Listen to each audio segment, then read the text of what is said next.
2 Samuel அதிகாரம் 24. கர்த்தருடைய கோபம் திரும்ப இஸ்ரவேலின் மேல் மூண்டது.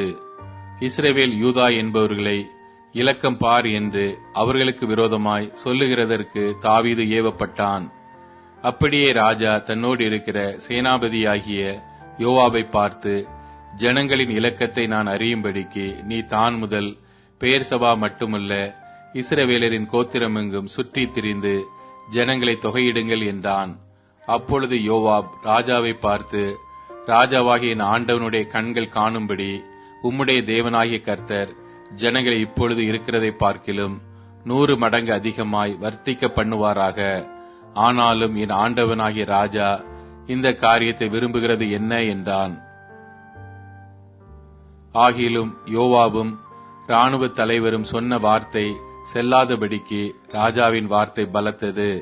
அப்படியே இஸ்ரவேல் ஜனங்களை தொகையிட யோவாபும் இராணுவ தலைவரும் ராஜாவை விட்டு புறப்பட்டு போய் யோர்தானை கடந்து காத் என்னும் ஆறுகளின் நடுவே இருக்கிற பட்டணத்திற்கு வலதுபுறமான ஆரோவேரிலும் யாசேர் இடத்திலும் பாளையமிறங்கி அங்கே இருந்து கீலேயாத்திற்கும் தாதிம் ஒத்சிக்கும் போய் அங்கே இருந்து தான் யானுக்கும் சீதோனின் சுற்றுப்புறங்களுக்கும் போய் பிற்பாடு தீரு என்னும் கோட்டைக்கும் ஏவியர் கானானியருடைய சகல பட்டணங்களுக்கும் போய் அங்கே இருந்து யூதாவின் தென்புறமான பெயர்சபாவுக்கு போய் இப்படி தேசமெங்கும் சுற்றி திரிந்து 9 மாதமும் 20 நாளும் ஆன பிற்பாடு எருசலேமுக்கு வந்தார்கள்.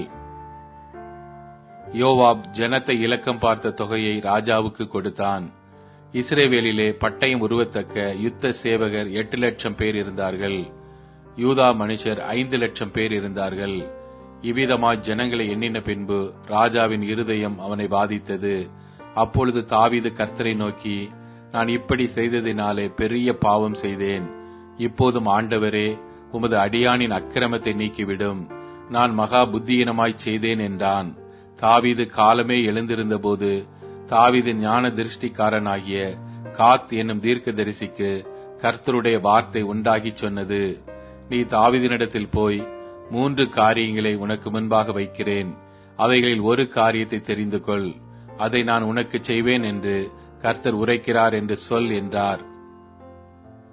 அப்படியே காத் தாவீதினிடத்தில் வந்து அவனை நோக்கி, உம்முடைய தேசத்திலே 7 வருஷம் பஞ்சம் வர வேண்டுமோ, அல்லது 3 மாதம் உம்முடைய சத்துருக்கள் உம்மை பின்தொடர நீர் அவர்களுக்கு முன்பாக ஓடிப்போக வேண்டுமோ, அல்லது உம்முடைய தேசத்திலே 3 நாள் கொள்ளை நோய் உண்டாக வேண்டுமோ?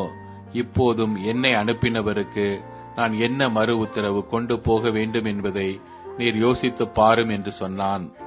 அப்பொழுது தாவீது காத்தை நோக்கி, கொடிய இடுக்கணில் அகப்பட்டிருக்கிறேன். இப்போது நாம் கர்த்தருடைய கையிலே விழுவோமாக. அவருடைய இரக்கங்கள் மகா பெரியது. மனுஷர் கையிலே விழாதிருப்பேனாக என்றான். அப்பொழுது கர்த்தர் இஸ்ரவேலிலே அன்று காலமே தொடங்கி குறித்த காலம் வரைக்கும் கொள்ளை நோயை வரப்பண்ணினார். அதனால் தான் முதல் பெயர்சபா மட்டுமல்ல ஜனங்களில் 70,000 பேர் செத்துப் போனார்கள். தேவதூதன் எருசலேமை அழிக்க தன் கையை அதன் மேல் நீட்டின போது கர்த்தர் அந்த தீங்குக்கு மனஸ்தாபப்பட்டு ஜனங்களை சங்கரிக்கிற தூதனை நோக்கி, போதும், இப்போது உன் கையை நிறுத்து என்றார். அந்த வேளையில் கர்த்தருடைய தூதன் எபூசியனாகிய அர்வனாவின் போரடிக்கிற களத்திற்கு நேரே இருந்தான். ஜனத்தை உபாதிக்கிற தூதனை தாவீது கண்டபோது அவன் கர்த்தரை நோக்கி, இதோ, நான் தான் பாவம் செய்தேன், நான் தான் அக்கிரமம் பண்ணினேன். இந்த ஆடுகள் என்ன செய்தது? உம்முடைய கை எனக்கும் என் தகப்பன் வீட்டுக்கும் விரோதமாய் இருப்பதாக என்று விண்ணப்பம் பண்ணினான். அன்றைய தினம் காத் என்பவன் தாவீதினிடத்தில் வந்து அவனை நோக்கி, நீர் போய் எபூசியனாகிய அர்வனாவின் களத்திலே கர்த்தருக்கு ஒரு பலிபீடத்தை உண்டாக்கும் என்றான். காத்துடைய வார்த்தையின்படியே தாவீது கர்த்தர் கற்பித்த பிரகாரமாக போனான். அர்வனா ஏறிட்டு பார்த்து ராஜாவும் அவனுடைய ஊழியக்காரரும் தன்னிடத்தில் வருகிறதைக் கண்டு அர்வனா எதிர்கொண்டு போய் தரைமட்டும் குனிந்து ராஜாவை வணங்கி, ராஜாவாகிய என் ஆண்டவன் தமது அடியானிடத்தில் வருகிற காரியம் என்ன என்று கேட்டதற்கு தாவீது, வாதை ஜனத்தை விட்டு நிறுத்தப்பட கர்த்தருக்கு ஒரு பலிபீடத்தை கட்டும்படிக்கு இந்த களத்தை உன் கையிலே கொள்ள வந்தேன் என்றான்.